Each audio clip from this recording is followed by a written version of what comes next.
Hi guys, magandang araw at welcome muli sa ating channel. Panibagong sewing tips na naman guys, yung nais kong i-share sa inyo. Problema nyo ba yung maliit na waistband?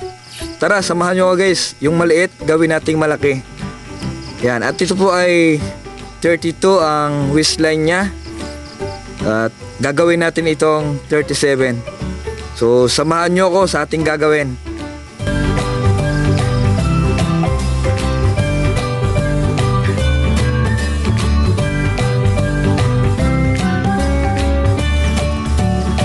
Kaya ang una natin gagawin ay tanggalin natin yung loops dito sa ibabaw lang,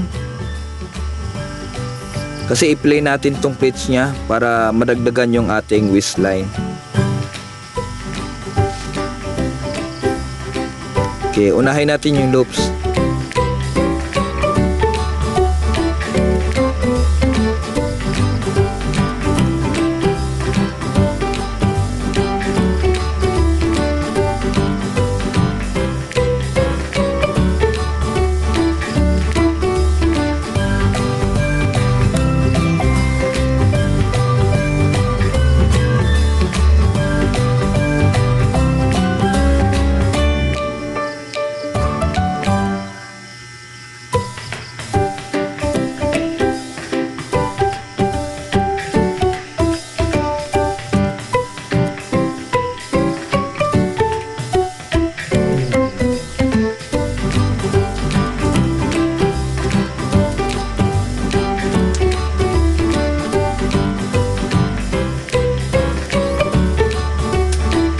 Yan, natanggal na natin yung loop sa ibabaw at isunod natin yung kanyang waistband paikot. Yan, mula dito sa pleats. Okay, simula dito sa pleats, dito natin kalsin.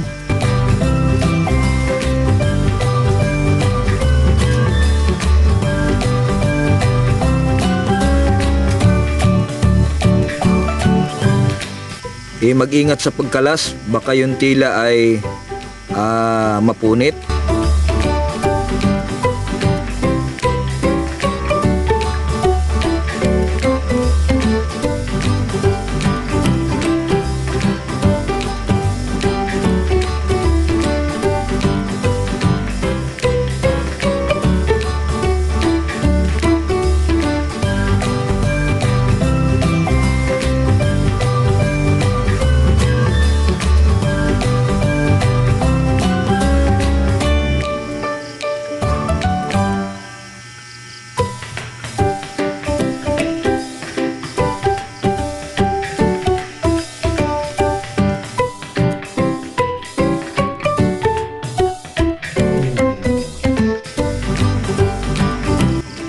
Okay, ganyan, nakalas na natin yung waistband at kalasin naman natin itong sa pocket nya.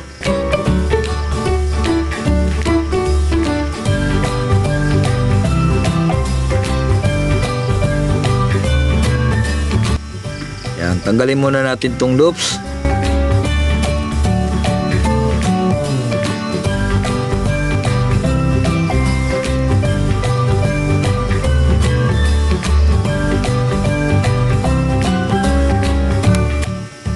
So mag-ingat sa pagtanggal ng loops, baka pati yung tila ay ma-cut nyo. So ingatan ang pagtanggal.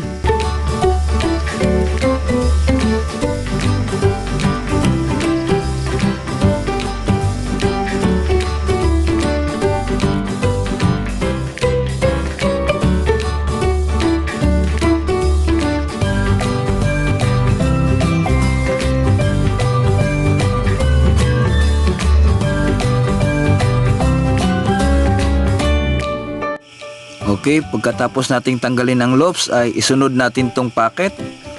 Yan. Tastasin natin para ma-i-play natin yung kanyang pleats.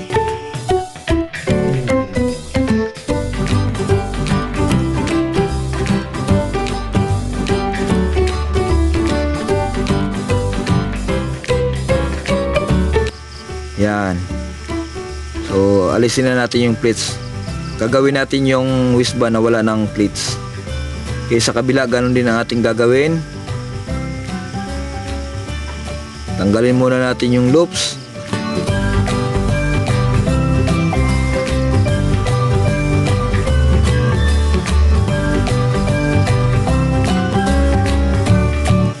Okay, tsaka yung pocket sa ilalim.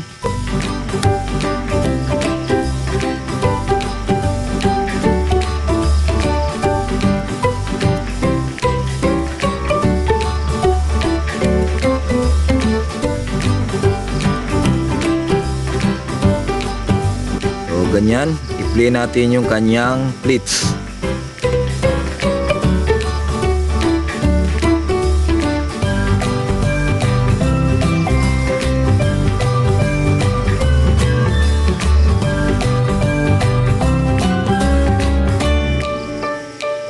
Okay, at sukatin natin ang kanyang kabuuhan para tiyak natin na wala na tayong dudugtungan. Kailangan po natin makakuha dito ng 37. So yan, sakto po siya. Umabot po siya ng 37. So hindi nyo na kailangan magdagdag sa gilid, magdugtong. So play nyo lang yung pleats at magiging 37 na po. So dito naman sa kanyang waistband ay kakalasin natin yung dalagitnaan nito. Paghiwalayin natin kasi 2-piece na waistband po ito.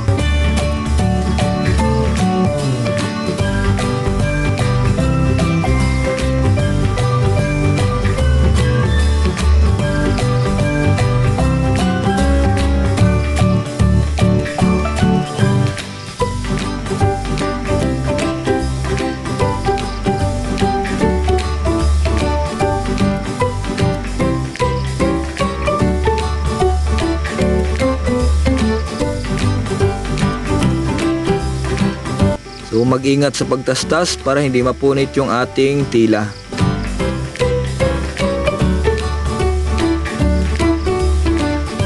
Okay, ganyan. Okay, yung pinaka-center ng ating waistband. Yan, dyan tayo mag-cut. I-straight nyo lang yung pag-cut ng ating waistband. Ganyan. Dyan tayo magdudugtong. At yung sa ilalim niya ay merong level, so wag tayo mag-cut sa level. Dito tayo sa gilid, dito dyan tayo mag-cut, straight lang natin.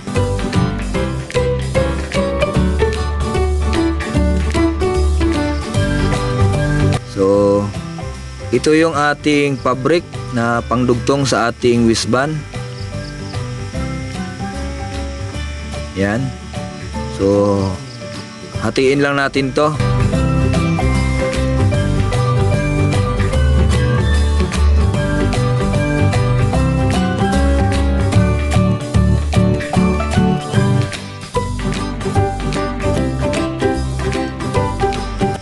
Ganyan. At itapat natin yung waistband.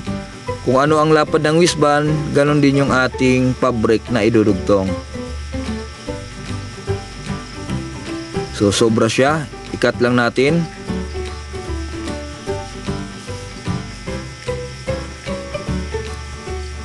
So ang ating waistband ay 32. So add lang tayo dito ng 5 inches, hindi kasama yung allowance, para makakuha tayo ng 37 para sa kanyang waistband. Okay, maglagay kayo ng allowance. So ang pinaka lapad ng tilang ito ay 5.5, kasama na po yung kanyang allowance na 1/4 magkabilaan. So 32 tapos 5 inches na dugtong, so magiging 37 po ito. Okay, at itong isa para dito, yan, at yung isa naman ay para dito, yan. Okay, dugtong na natin to.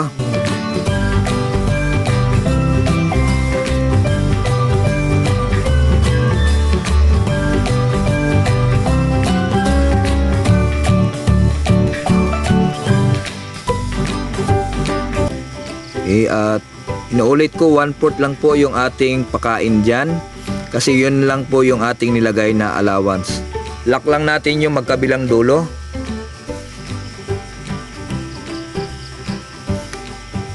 Ganyan, at ibuka natin yung gitna para hindi makapal yung ating wristband pagtahi natin.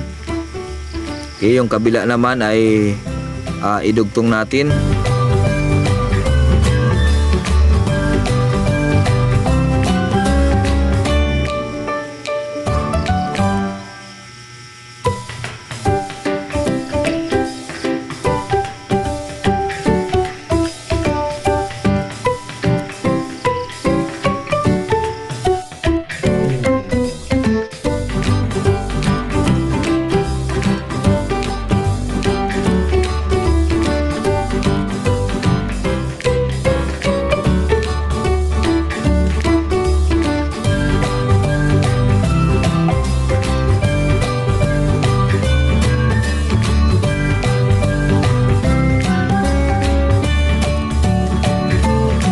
Tingnan natin kung nakuha natin yung 37 na lapad.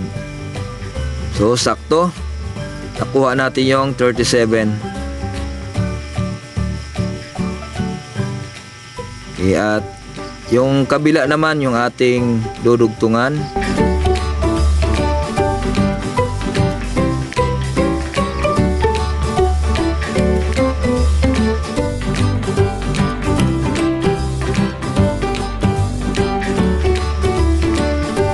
Lock mo lang ang ibabaw at saka yung ilalim. Ibuka yung gitna para hindi po yan kakapal pag tinap na po natin yung wristband.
yung loops. Ilagay natin ang loops sa gitna.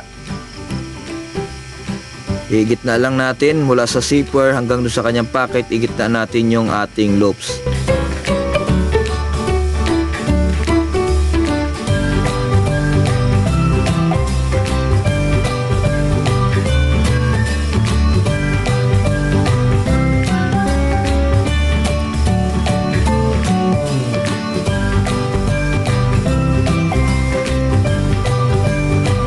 Lock natin maigi.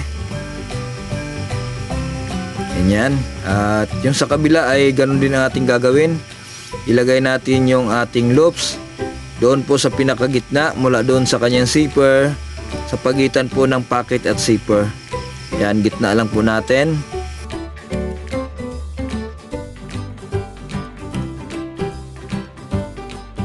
Then lock natin maigi.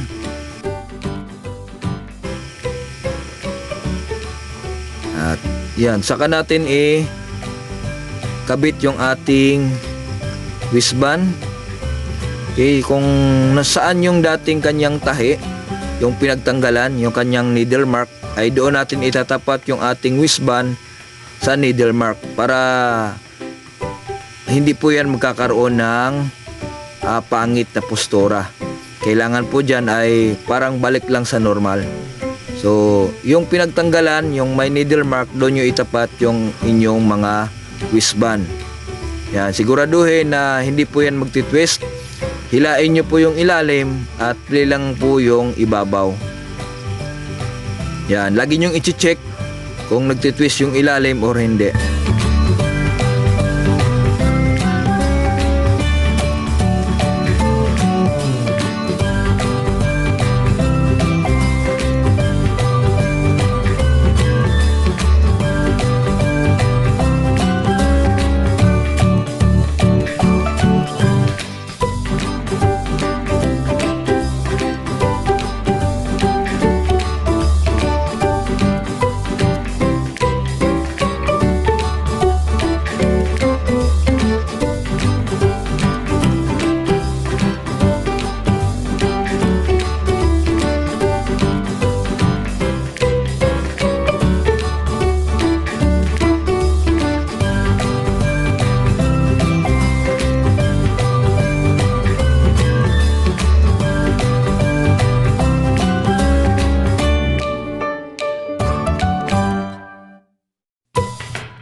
Katapos nating tahiin ang diyan sa una, ay idodoble natin kasi yung wristband po na yan ay double po ang kanyang top sa baba.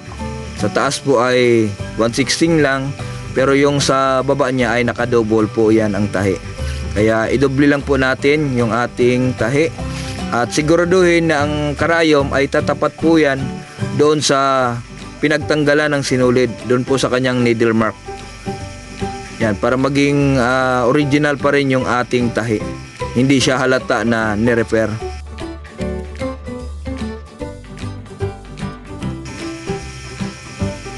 Yan, at isunod na natin yung kanyang loops. So, double lock lang po para hindi matanggal yung ating loops. Pagka wala po kayong bartak, siguraduhin nyo na pag nag-lock po kayo ng loops ay doble-doble po para hindi po siya matanggal. Pero kung meron po kayong bartak machine, mas maiging bartak machine ang inyong gamitin.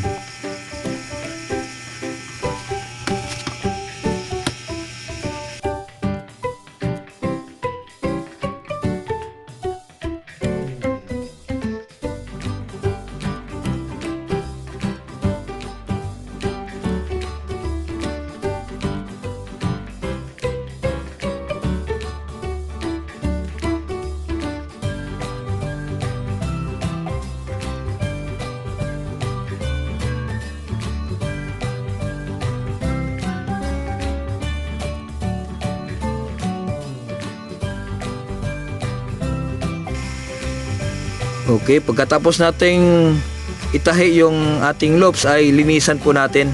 Tanggalan po natin ang mga sobrang sinulid. So hindi ko na po ipapakita sa inyo ang pagtanggal ng ating mga sinulid. So ayan na po yung kinalabasan ng ating gawa. Yan po ay malinis.